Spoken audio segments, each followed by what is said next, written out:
एक हम महाभारत का दृष्टांत सुनाते हैं। एक कश्यप नाम के ऋषि एक वृक्ष के नीचे तपस्या कर रहे थे, तो एक बगुली ने ऊपर से वीत कर दिया, तो उनके माथे पे गिरा के, तो गुस्सा होके ऐसे देखा तो बगुली गिरी और भस्म हो गई।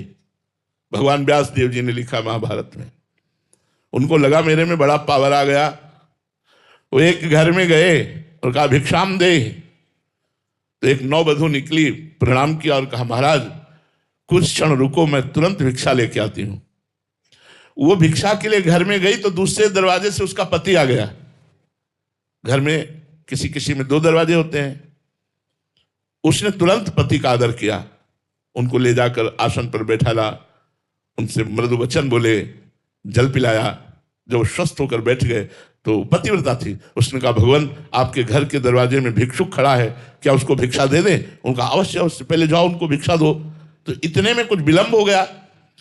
वो गए, इतना लेट कैसे हो गई? तो महाराज मेरे पति देव आए हुए थे। तो तुम जानती नहीं मैं कौन हूं?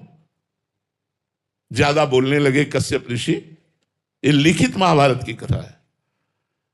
उसने कहा महाराज मैं अपने पातिव्रत धर्म के प्रताप से मैं देख रही हूं कि तुम्हारा अंधा और बूढ़ा बाप किस तरह से क्लेश को प्राप्त हो रहा है, और तू यहां तपस्या का नाटक कर रहा है। तूने क्या वृक्ष की बगुली समझ लिया कि तुम देखोगे और भस्म हो जाओगे? यह घटना किसी ने जाना ही नहीं था।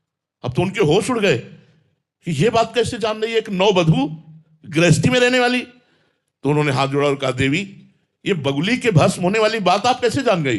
बोले मैं त्रिकालज्ञ हूं, भूत भविष्य वर्तमान तीनों मेरे सामने। क्यों? मैं अपने पति को भगवान मानती हूं और 8 पहर पति की आज्ञा में रहती हूं, और पातिव्रत धर्म के प्रभाव से मैं तीनों कालों को जानती हूं। अभी तुम बच्चे हो, जाओ अगर सच्चा ज्ञान प्राप्त करना है तो कसाई के पास जाओ, और वो मांस बेचते हैं, वो जब मांस बेचकर फुर्सत पावे तब उनसे बात करना। इनके तो होश उड़ गए कि एक घर गृहस्थी में भोग भोगने वाली स्त्री पूरा पर्चा खोल दिया। वहां गए तो देखा वो कोई 1 किलो कोई 2 किलो मांगता था, तो मांस बेच रहा था। घृणा हुई कि अपवित्र मांस बेचने वाला क्या हमें उपदेश देगा। चले उनका सुनो कश्यप जी, आपको अमुक गांव की बहू ने भेजा है ना। पहले फोन नहीं थे, उनके और होश उड़ गए कि मेरा नाम और मुझे भेजा। अब वो खड़े रहे, वो मांस बेच चुके, तब आए, प्रणाम किया, कहा हमारे घर पधारो। घर ले गए तो सिंहासन पर माता पिता बैठे हुए थे। उनको जाके साष्टांग दंडवत किया और कश्यप जी से कहा आपको आश्चर्य हो रहा होगा कि मैं मलिन आचरण करने वाला हूं, मैं हिंसा नहीं करता, मैं कसाई कुल में जन्म हुआ है, तो हमारा काम है मांस बेचना।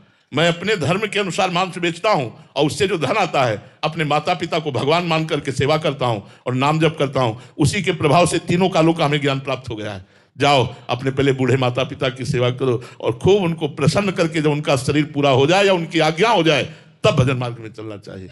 तो आप ऐसा ना समझे कि गृहस्थ धर्म या गृह कार्य करने वाला भगवान को प्राप्त नहीं कर सकता। आप एक तपस्वी से भी बढ़कर निकल जाएंगे आगे, यदि आप सही आचरण में चलते हैं तो।